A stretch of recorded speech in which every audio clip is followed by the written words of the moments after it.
Waalaikumsalam warahmatullahi wabarakatuh. Apakah hari ini ada yang tidak hadir? Baiklah, kalau tidak ada, kita akan mulai pembelajaran hari ini. Sebelum kita memulai pembelajaran hari ini, Ibu ada ice breaking dulu. Kalau Ibu bilang duduk, kalian berdiri. Kalau Ibu bilang kalian berdiri, berarti kalian duduk. Baiklah, kita mulai ya. Duduk. Berdiri. Nah, baiklah, Ibu akan memulai pembelajaran pada hari ini dengan membacakan atas basmalah.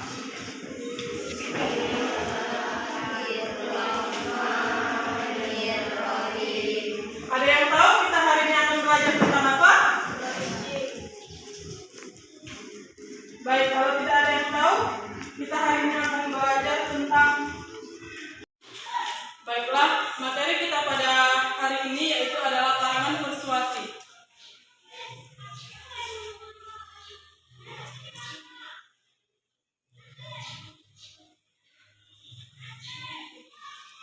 Baiklah, karangan persuasi adalah karangan yang bertujuan membuat pembaca percaya yakin terbujuk akan hal-hal yang dikomunikasikan berupa fakta, pendapat atau gagasan ataupun perasaan seseorang menurut Pinasa tahun 2008 halaman 247.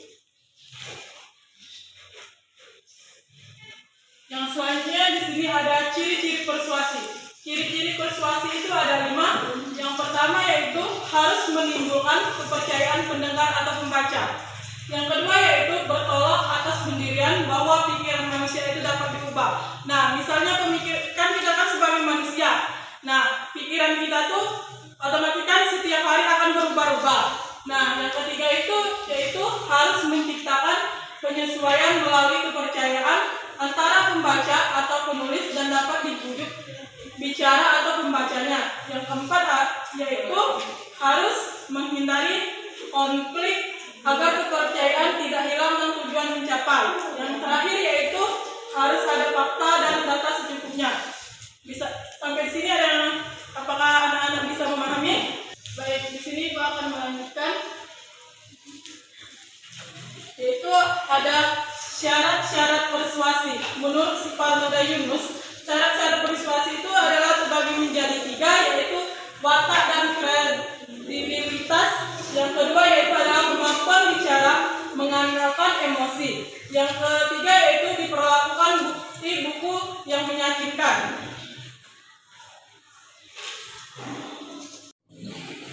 Baiklah, di sini itu ada alat pengembangan persuasi. Menurut Ahmadi dalam Suparnoda Yunus tahun 2008, yaitu yang pertama yaitu adalah bahasa. Bahasa itu adalah alat komunikasi antara seseorang dengan orang lain. Sedangkan nada itu adalah nada yaitu suatu yang peraturan. Yang ketiga yaitu ada detail. Ada yang tahu detail itu apa? Detail bagian kecil yang terinci. Ya, betul sekali. Yaitu detail adalah bagian kecil yang terinci. Yang keempat yaitu organisasi. Ada yang tahu organisasi itu apa? Ya, betul sekali. Yang kelima yaitu adalah kewenangan. Yang tahu kewenangan? Kewenangan adalah kewenangan tertentu atau Baik. Yang selanjutnya yaitu adalah langkah-langkah menyusun persuasi. Menurut Suparnoda Yunus, persuasi itu yaitu yang pertama yaitu menentukan tema atau topik karangan. Yang kedua yaitu menentukan tujuan yang mendasarkan peristiwa atau masalah yang diceritakan. Yang ketiga yaitu mengumpulkan data yang mendukung keseluruhan cerita dapat diperoleh dari pengalaman atau pengamatan di sekitar kita. Baiklah, di sini Ibu akan melanjutkan yaitu macam-macam karangan persuasi. Menurut Suparnoda Yunus ada 4 persuasi politik. Apakah di sini ada yang tahu persuasi politik itu? persuasi yang bertujuan untuk mengadili, membaca, mengikuti atau memilih pilihan politik tertentu. Ya, betul sekali. Yang kedua yaitu adalah persuasi pendidikan. Persuasi, ada yang tahu apa persuasi pendidikan itu? Persuasi pendidikan itu adalah persuasi yang untuk mempromosikan suatu sekolah. Yang ketiga yaitu persuasi advertensi atau iklan. Persuasi iklan ini bisa kita lihat sebagai iklan itu bisa kita promosikan di berbagai media sosial. Kan banyak sekali media-media yang mempromosikan barang atau produknya, bisa di TikTok, di Shopee, di FB dan di Instagram. Yang keempat yaitu persuasi propaganda. Ada yang tahu apa yaitu persuasi propaganda? Menyampaikan suatu informasi dengan tujuan agar pembaca mendengar mau dan sedang untuk melakukan sesuatu. Ya, betul. Persuasi propaganda itu yaitu adalah persuasi yang menyampaikan suatu informasi. Apakah ada yang ingin ditanyakan sampai di sini? Kalau tidak ada,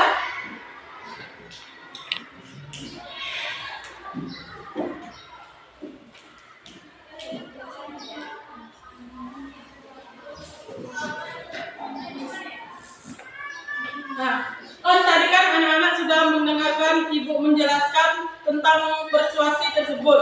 Nah, di sini apakah ada yang bisa memberikan contoh bagaimana teks persuasi itu? Baiklah, kepada Putri, ibu persilakan untuk maju ke depan.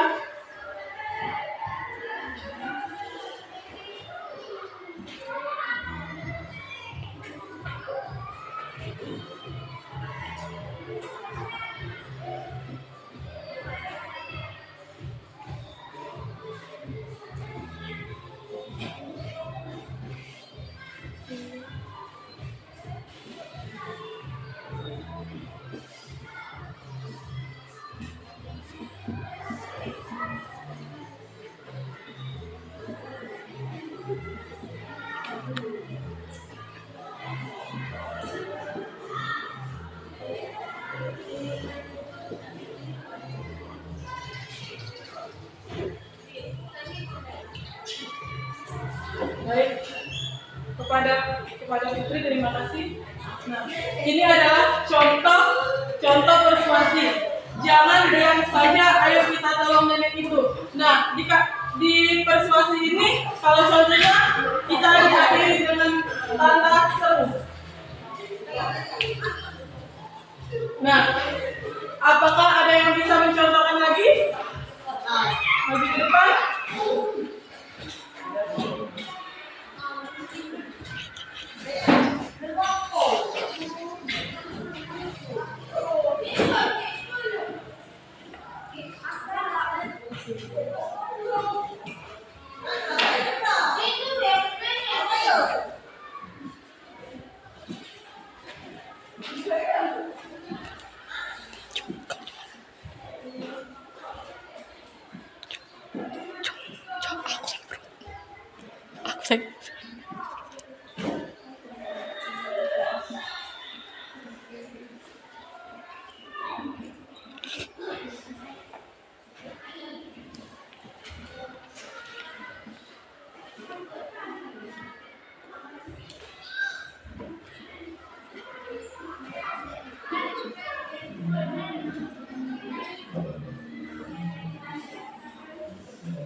Nah, ini ada contoh yang kedua. Apakah Ibu minta satu contoh lagi? Ada yang berani untuk maju ke depan?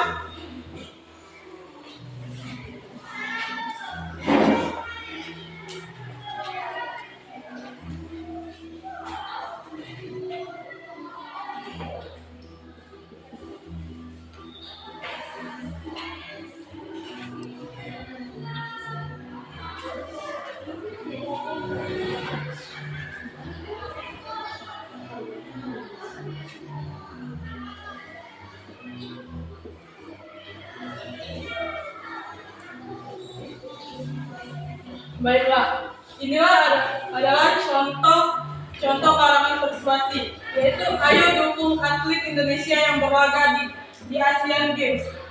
Yang terakhir yaitu ayo bergegas nanti terlambat. Nah, kalau membuat contoh persuasi itu jangan lupa diakhiri dengan tanda seru. Nah, apakah sudah paham semua? Nah, kalau sudah paham, mungkin cukup sampai di sini pembelajaran kita pada hari ini. Ibu, baiklah sama-sama kita melafazkan alhamdulillah. Alhamdulillahirabbil alamin. Baiklah, ibu akhiri dengan wabillahi taufiq wal hidayah. Wassalamualaikum warahmatullahi wabarakatuh.